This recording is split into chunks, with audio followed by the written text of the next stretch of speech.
भूर्भुवः स्वः तत्सवितुर्वरेण्यं भर्गो देवस्य धीमहि धियो यो नः प्रचोदयात्।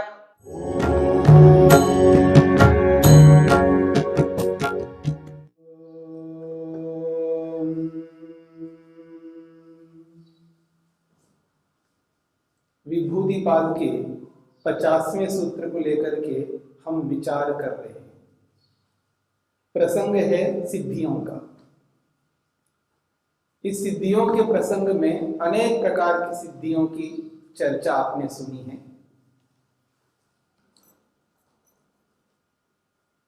सत्व और पुरुष यानी जड़ और चेतन, लिविंग बीइंग और नॉन लिविंग थी, दोनों के बीच में जो पृथकत्व का ज्ञान होता है, अर्थात जड़ वस्तु को जड़ वस्तु के रूप में, चेतन वस्तु को चेतन वस्तु के रूप में जो विशेष बोध विवेक होता है योगी को, उससे समस्त भावात्मक पदार्थों का वो स्वामी अधिष्ठाता बनता है और उन सभी पदार्थों का ज्ञान विशेष रूप से योगी को होता है। ये बात 49वें सूत्र में कही गई है। और उस सूत्र में एक विशेष सिद्धि की चर्चा हुई जिसका नाम है विशोका नामक सिद्धि। शोक रहित हो जाना, दुख रहित हो जाना। योगी संसार में रहने वाले जिस रूप में दुखी होते हैं, क्षोभ होते हैं, अप्रसन्न होते हैं, अशांत होते हैं, अतृप्त होते हैं, असंतुष्ट होते हैं, भयभीत होते हैं, परतंत्रता की अनुभूति करते हैं, नाना प्रकार की चिंताओं से दबाव से ग्रस्त रहते हैं, बहुत सारे दुख उनको भोगने पड़ते हैं संसार में रहते हुए। तो लोक में जिन दुखों से युक्त होते हैं, उन दुखों से रहित योगी होता है, शोक रहित होता है। इस बात की चर्चा 49वें सूत्र में की है। अब जो 50वां सूत्र जो चल रहा है उसमें मुक्ति की चर्चा की है, कैवल्य की बात कही है। किस व्यक्ति को, किस योगी को कैवल्य की प्राप्ति होती है। तो यहां पर सूत्र जो स्पष्ट कर रहा है, तद वैराग्यादपि दोष बीज क्षये कैवल्य। तद वैराग्यादपि दोष बीज क्षये कैवल्य। योगी को जो कैवल्य यानी मुक्ति तब प्राप्त होती है जब वो कहते तद वैराग्यात अपि, उससे भी वैराग्य हो जाने से। किससे?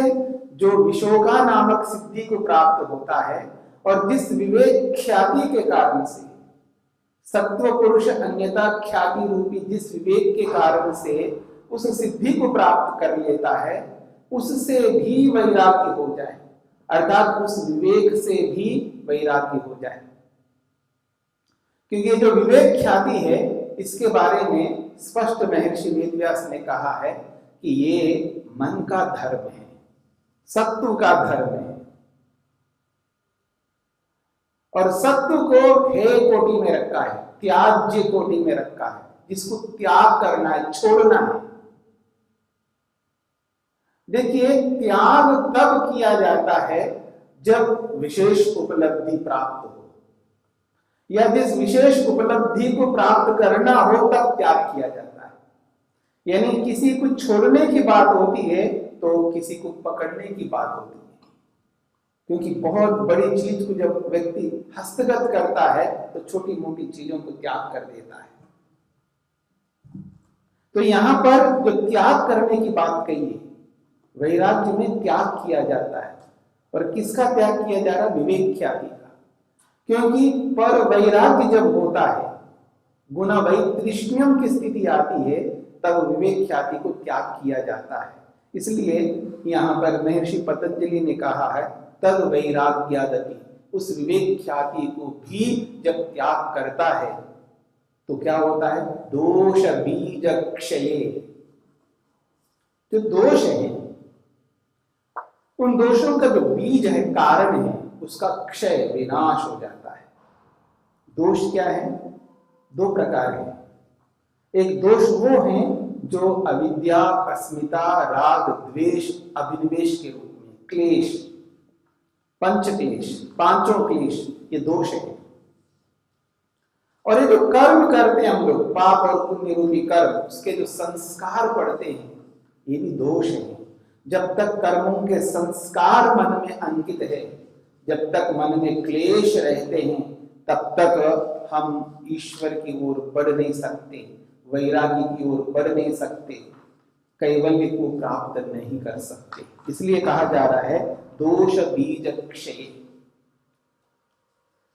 महर्षि वेदव्यास ने इसका जो व्याख्यान किया है दोष बीज क्षय को लेकर के, एवं अस्य ततो विरज्यमानस्य यानि क्लेश बीजानि दग्ध शालि बीज कल्पानि अप्रसव समर्थानि तानि सह मनसा प्रत्यस्तम गच्छन्ति। बहुत बड़ी बात है ये। एवं अस्य, इस प्रकार से इस योगी के, ततो विरज्यमानस्य, उस विवेक ख्याति से ही विरक्त हुए इस योगी के, यानी क्लेश बीजानी, जितने भी क्लेश के बीज कारण हैं, चाहे वो अविद्या, अस्मिता, राग, द्वेष, अभिनिवेश रूपी क्लेश हो या कर्मों के वो संस्कार हो, ये सारे के सारे दग्धशाली बीज कल्पानि, जले हुए शाली नामक चावल, तंडुल, धान के समान। यदि वो धान जिससे हम चावल निकालते हैं, उस धान को भून लिया जाए, यूं समझ लीजिए जैसे चने होते हैं, क्योंकि अक्सर चने खाते हैं लोग, भुने हुए चने। जब चने को भून लिया जाता है, और भुने हुए चने को कितनी अच्छी जमीन हो, अच्छी खाद हो, अच्छा पानी हो, अनुकूल वातावरण हो, तो उस भुने हुए चने को जमीन में बोया जाए तो अंकुरित नहीं हो सकते। जैसे भुने हुए चने अंकुरित नहीं हो सकते, ठीक इसी प्रकार से यहाँ पर कहा है दग्ध शाली बीज कल्पानि, कल्प कहते समान, जले हुए शाली तंडुल, धान के समान, भुने हुए धान के समान ये क्लेश हो जाते हैं। तो इसलिए कह रहे हैं दग्धशाली बीज कल्पानि, जले हुए भुने हुए धान के समान, अप्रसव समर्थानि, प्रसव कहते हैं उत्पन्न, उत्पत्ति को, उत्पत्ति में, उत्पन्न होने में असमर्थ हो जाते हैं। तानि सह मनसा प्रत्यस्तम गच्छन्ति, उन जले हुए भुने हुए बीज के समान हुए ये जो क्लेश हैं और कर्मों के संस्कार है, उनके साथ साथ ये मन भी अस्तम गच्छन्ति, और अपने कारण में विलीन हो जाते हैं। जब योगी अपने प्रयोजन को पूरा कर लेता है, भोग करना एक प्रयोजन है, और उस भोग को करते हुए अपवर्ग को प्राप्त करना दूसरा प्रयोजन है। जब अपवर्ग को योगी प्राप्त कर लेता है, यानी जीते जी शरीर में असंप्रज्ञा समाधि लगाकर परमपिता परमात्मा का साक्षात्कार दर्शन कर लेता है, और अपने क्लेशों को भुने हुए चने के समान बना लेता है, और ये जो शरीर है, यह शरीर पूर्व जन्म के कर्मों के फल स्वरूप है। तो पूर्व जन्म के कर्म जब समाप्त हो जाते हैं, तो इस शरीर में रहता हुआ योगी जीवन मुक्त हो जाता है, जीते जी मुक्ति जैसा आनंद सुख को भोग लेता है। और जब क्लेश नहीं रहे हैं, क्लेश के बीज को भी समाप्त कर दिया है, अब कोई कर्म नहीं बना रहा है जिससे पाप हो या पुण्य हो, केवल निष्काम कर्म करता है। ऐसी स्थिति में जले हुए भुने हुए बीज के समान बने हुए जो क्लेश हैं, ये क्लेश और ये मन के साथ में महतत्व रूपी बुद्धि, अहंकार, ज्ञानेन्द्रियां, कर्मेंद्रियां, पंच तन्मात्राएं, ये 18 तत्वों का कारण शरीर जिसको हम कहते हैं, ये सब मन के साथ में और ये जले हुए भुने हुए क्लेश जो बने हुए हैं, इनके साथ अस्तम गच्छन्ति, ये अपने कारण में विलीन हो जाते हैं, यानी सत्व रज तम में मिल जाते हैं। ये बात यहां पर महर्षि वेदव्यास स्पष्ट कर रहे हैं। तेषु प्रलीनेषु पुरुषः पुनरिदं तापत्रयं न भुंक्ते। बहुत बड़ी बात कही, कहते तेषु प्रलीनेषु, ये जो संस्कार है जो जलवे के समान हो गए हैं, भुने हुए चने के समान हो गए हैं, ये जो क्लेश है जो अब कार्य नहीं कर सकते हैं, ऐसे भुने हुए चने के समान बने ये क्लेश और क्लेश कर्मों के संस्कार, ये सब समाप्त हो गए हैं, अपने कारण में विलीन हो गए हैं। तब पुरुष, ये जो आत्मा है, हम स्वयं जीवात्मा, पुनः इदम तापत्रयं न भुंक्ते, फिर ये जो 3 प्रकार का ताप है इसको भोगता नहीं है। न तो उस आत्मा को आध्यात्मिक दुख मिलेगा, न आदि भौतिक दुख मिलेगा और न आदि दैविक दुख मिलेगा। किसी भी प्रकार के दुख अब नहीं भोग सकता। तीनों दुख है। ताप कहते दुख को, त्रयम करते 3 प्रकार के दुखों को भोगता नहीं, क्योंकि जब शरीर में रहता है तो आध्यात्मिक दुखों को भोगना पड़ता है। शरीर में रहता है तो दूसरों से भी दुख प्राप्त होते हैं, उनको भी भोगना पड़ता है। जो दूसरों से दुख मिलता है उसको कहते हैं आदि भौतिक दुख। मनुष्यों से हो या मनुष्येतर योनियों में रहने वाले किसी भी प्राणी से हमें जब दुख प्राप्त होता है उसको कहते हैं आदि भौतिक दुख। और स्वयं अपने आप को जब हम अपनी मूर्खता से, अविद्या से युक्त होकर के, अज्ञानता से युक्त होकर के अपने आप को जब हम दुख देते हैं उसको कहते हैं आध्यात्मिक दुख। चाहे वो शारीरिक स्तर पर हम अपने आप को देते हैं या मानसिक स्तर पर अपने आप को दुख देते हैं, तो हम अपने हाथों से अपने आप को अविद्या के कारण से दुख देते हैं, उसको आध्यात्मिक दुख कहते हैं। दूसरे प्राणियों से, मनुष्यों से जब हमको दुख मिलता है उसको आदि भौतिक कहते हैं। और प्राकृतिक आपदाओं के कारण से जब दुख मिलता है, चाहे वो अतिवृष्टि से हो या अनावृष्टि से हो, चाहे वो भूकंप से हो या वो तूफान से हो, जो प्राकृतिक आपदाओं से, पंचमहाभूतों के कारण से जब हमको दुख प्राप्त होता है उसको आदि दैविक दुख कहते हैं। ये तीनों प्रकार के दुखों से मुक्त होता है कब? जब कैवल्य की प्राप्ति होती है, मुक्ति की प्राप्ति होती है।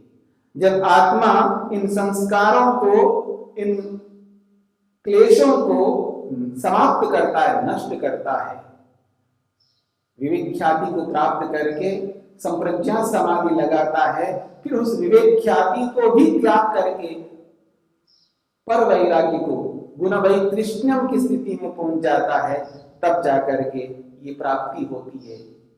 इसी का नाम कैवल्य है। तद वैराग्यागति दोष बीजक्षये कैवल्यम। तद एतेषां गुणानां मनसि कर्म क्लेश विपाक स्वरूपेण अभिव्यक्तानां चरितार्थानां प्रतिप्रसवे पुरुषस्य आत्यंतिको गुण वियोगः कैवल्यम। महर्षि वेदव्यास समझाना चाह रहे हैं कैवल्य किसको कहते हैं? केवल हो जाना, अकेला हो जाना।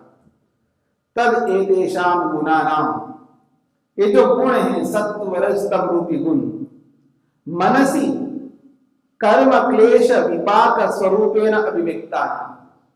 मन में ये गुण अभिव्यक्त हो रहे हैं सत्वर स्तंभ, कर्मों के रूप में, क्लेशों के रूप में, और उन कर्मों से प्राप्त विपाक यानी फल के रूप में अभिव्यक्त होते हैं। यानी सत्वर स्तंभ के कारण से मन बना है, सत्वर स्तंभ के कारण से ही हम कर्म कर पा रहे हैं, क्योंकि सत्वर स्तंभ तीनों ऐसे कारण हैं जिनके कारण से संपूर्ण सृष्टि बनी हुई है, हमारे शरीर बने हुए हैं, मन बना हुआ है, और मन के कारण से, इंद्रियों के कारण से, शरीर के कारण से हम कर्म भी करते जा रहे हैं। तो कह रहे हैं तद एतेषां गुणानां, ये जो तीन गुण हैं सत्वर स्तंभ, इन गुणों का मनसी, मन में रहने वाले कर्म, क्लेश और विपाक, कर्म पाप और पुण्य रूपी कर्म, क्लेश अविद्या अस्मिता राग द्वेष रूपी क्लेश, और कर्म और इन क्लेशों से प्राप्त होने वाला विपाक यानी फल, सुख या दुख रूपी फल, इन सब का स्वरूपेण अभिव्यक्ता, अपने स्वरूप से, अपने निज स्वरूप से सत्वर स्तंभ के कारण से ये अभिव्यक्त होता है, और ये अभिव्यक्त होकर के व्यक्ति को भोग और करवाते हैं और अपवर्ग की ओर जब ले जाते हैं, यही तो चरितार्थ, ये चरितार्थ हो जाते हैं। अर्थ का मतलब प्रयोजन, चरित का मतलब है पूरा होता है, जिसका प्रयोजन पूरा होता है उसको चरितार्थ कहते हैं। तो ये सत्वर स्तंभ जो है चरितार्थ हो गए, इस योगी के लिए प्रयोजन को पूरा कर चुके हैं। ऐसे चरितार्थ सत्वर स्तंभ जो है प्रतिप्रसवे, अपने कारण के रूप में प्रस्तुत हो जाते हैं, यानी मन, बुद्धि, अहंकार, ये सब के सब अपने कारण में विलीन जब हो जाते हैं, पुरुषस्य आत्यंतिको गुण वियोग, तब इस पुरुष यानी योगी के गुण वियोग, सत्वर स्तंभ का योग था वो वियोग हो जाता है। यानी आत्मा के साथ शरीर का संबंध है, शरीर का संबंध अब नहीं होगा। आत्मा के साथ ज्ञानेंद्रियों, कर्मेंद्रियों का जो संबंध है ये नहीं होगा। आत्मा के साथ मन का संयोग है, ये नहीं होगा। अहंकार का संयोग नहीं होगा, बुद्धि का संयोग नहीं होगा। यानी सत्वर स्तंभ से बने हुए जितने भी कार्य हैं अब इस आत्मा पुरुष योगी के साथ नहीं रह सकते, तब आत्यंतिक निदांत वियोग होता है। इसी का नाम है कैवल्यम, इसको कैवल्य कहते हैं। ये उस स्थिति में हो रहा है जिस स्थिति में क्लेश समाप्त किए जाते हैं। ये उस स्थिति में हो रहा है जहां कर्मों के जो संस्कार है उसको समाप्त किया जाता है। ये उस स्थिति में हो रहा है जब विवेक ख्याति को भी प्राप्त करना कष्टकारक है, पर उस विवेक ख्याति को प्राप्त करके भी उसको त्याग करके फिर उस स्थिति में पहुंच जाना असंप्रज्ञात में, उस स्थिति में ये प्राप्त हो रहा है कैवल्य। तो कहते हैं तदा स्वरूप प्रतिष्ठा चितिशक्ति ही एव पुरुषः इति। तो कह रहे हैं तदा स्वरूप प्रतिष्ठा, जब कैवल्य की स्थिति में आत्मा पहुंच जाता है तब स्वरूप प्रतिष्ठा अपने निज स्वरूप में प्रतिष्ठित होता है। आत्मा का निज स्वरूप क्या था? आत्मा का निज स्वरूप है शुद्ध है, तो शुद्ध रहेगा। मुक्त है, मुक्त रहेगा। बुद्ध है, ज्ञान से युक्त रहेगा। आत्मा का यही स्वरूप है, वो नित्य है, शुद्ध है, बुद्ध है और मुक्त है। तो अपने आप को जैसा है वैसा ही अनुभव करेगा। ये जो फीलिंग है इस शरीर में रहते हुए नहीं हो रहा है। ये जो अनुभव है जो मुक्त आत्मा को होता है वो हम बद्ध शरीर में रहकर के इस अनुभूति को नहीं कर पाते हैं। हम तो यही अनुभव करते हैं मैं और शरीर अलग नहीं है, मैं और बुद्धि अलग नहीं है, मैं और मन अलग नहीं है, मैं और अहंकार अलग नहीं है, मैं और इंद्रियां अलग नहीं है। ये व्यवहार में हम अलग नहीं मानते हैं, भले ही शब्दों से मानते हैं। लेकिन योगी जब समाधिस्थ होता है तब शरीर को और अपने आप को, इंद्रियों को अपने आप को, मन बुद्धि अहंकार को अपने आप को अलग शब्दों से तो थियोरिकली तो बोलता ही है, लेकिन प्रैक्टिकली क्रियात्मक रूप से भी वैसा ही व्यवहार करता है जैसे ये तत्व है, और जब इन सब से मुक्त होता है, कैवल्य की स्थिति में होता है, तब तो ये कभी इनसे युक्त फिर नहीं होगा।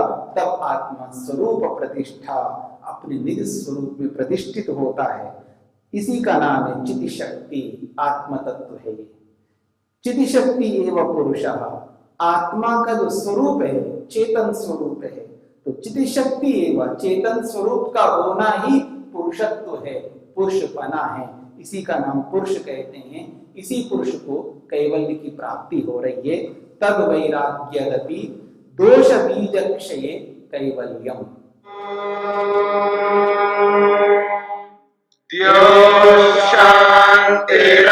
शान्तिरन्तरिक्षं शान्तिः पृथिवी शान्तिरापः शान्तिरोषधयः